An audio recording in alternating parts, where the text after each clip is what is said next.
उसके बाद सब्सक्राइब करें और बेल आइकन को दबाएं ताकि हमारे वीडियोस आप तक सबसे पहले पहुंचे। पता नहीं हमारे जवानों को क्या हो गया, इस्लाम की दी हुई नेमतों को अब वो अपने लिए काफी नहीं समझ रहे, इल्ला माशाअल्लाह हर चीज नई लाना चाहते हैं। सर का खत बनाने का अंदाज भी, जिसे आप हजामत कहते हैं या कटिंग कहते हैं, वो भी माज़अल्लाह गैरों की तरह, और फिर सिर्फ गैरों की तरह नहीं बल्कि ऐसे अंदाज से उसको इख्तियार करते हैं कि जिसकी अल्लाह के रसूल सल्लल्लाहु अलैहि वसल्लम ने आज से 1450 साल पहले मुज़म्मत फरमाई थी। ईद के लिए खुसूसी कटिंग करवाई जा रही है। वो कटिंग कैसी है? कुछ बाल बहुत बड़े हैं, कुछ बाल बहुत छोटे हैं। अल्लाह के रसूल सल्लल्लाहु अलैहि वसल्लम ने इरशाद फरमाया आज से 1450 साल पहले कि कुछ लोग अपने सर के बाल बुख्ती ऊंटों की तरह रखेंगे, अल्लाह ने उन पे जन्नत की खुशबू को भी हराम कर दिया है।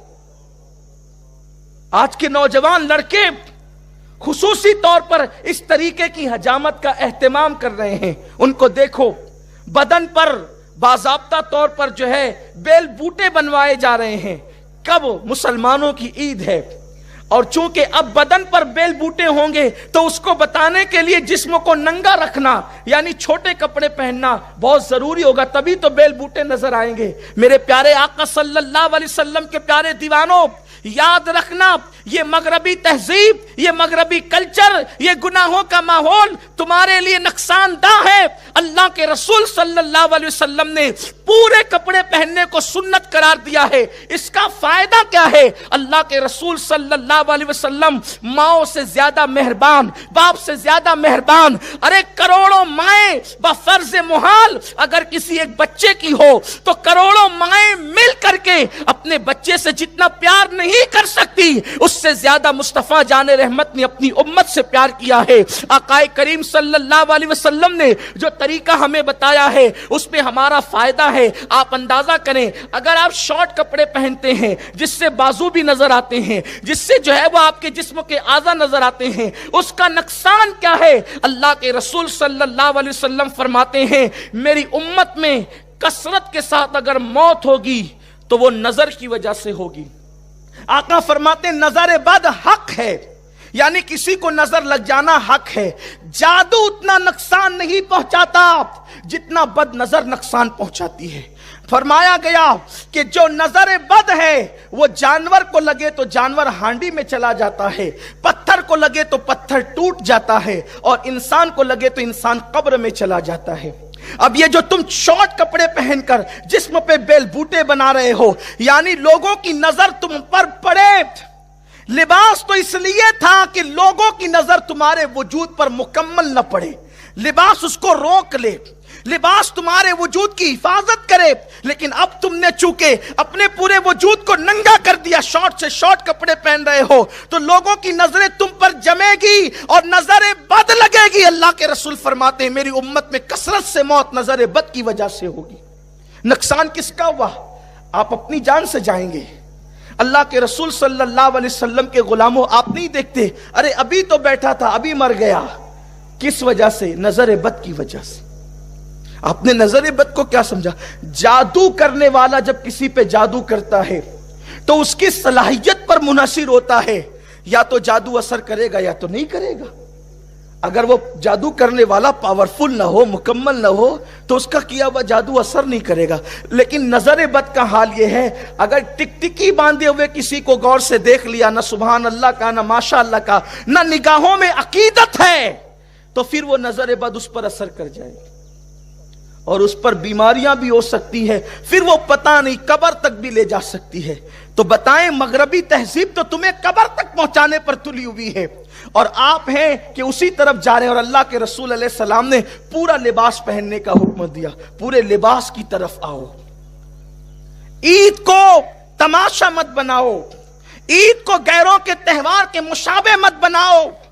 अगर सर के बाल कटाओ तो इस्लाम के मुताबिक कटाओ, ऐसे नहीं कि हुजूर ने फरमाया कि बुख्ती ऊंटों की तरह जो है वो बाल कटाए जाएंगे और उन लोगों पर जन्नत की खुशबू भी हराम होगी। आजकल के लड़के, बल्कि जहां पर औरतें और बच्चे मुसलमानों के सिग्नलों पर भीख मांग रहे हैं, اس قوم کے جوان صرف کٹنگ بنانے کے لیے 500 اور 1000 روپیہ دے رہے ہیں.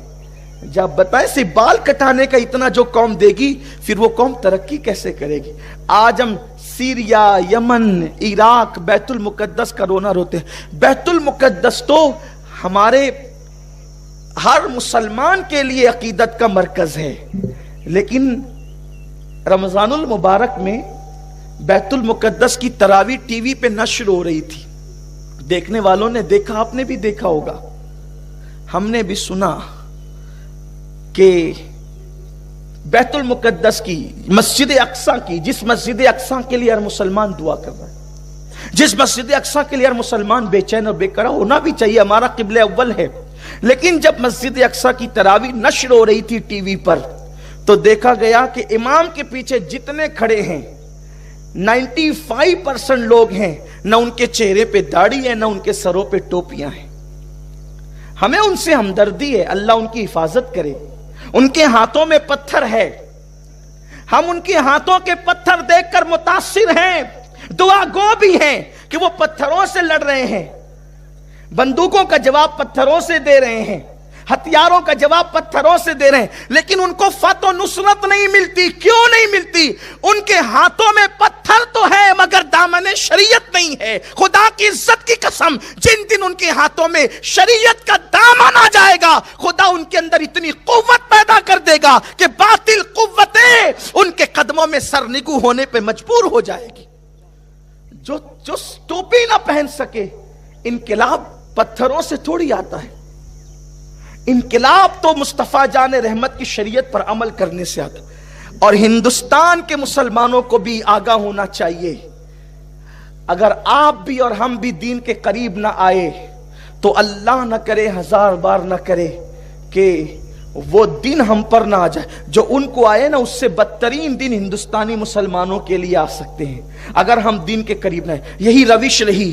عید کے بعد زنا کے اڈوں پہ جانے کا پلان، عید کے بعد سنیما گھروں کو آباد کرنے کا پلان، عید کے بعد عیاشیوں کے اڈوں کو آباد کرنے کا پلان، عید غیر مسلموں کی طرح، کافروں کی طرح منانے کا انداز، فضول خرچی، عیاشی، جوے، عید کی چھٹیوں کے اندر یہ ساری گندگی کرنے کا پلان اگر یہی رہا تو یاد رکھنا، میرا رب فرماتا ہے ان اللہ لا یغیر ما بقوم حتی یغیر ما بانفسہم، کہ اللہ کسی قوم سے اس وقت تک نعمت نہیں چھینتا جب تک کہ وہ قوم خود ایسے حالات پیدا نہ کرے.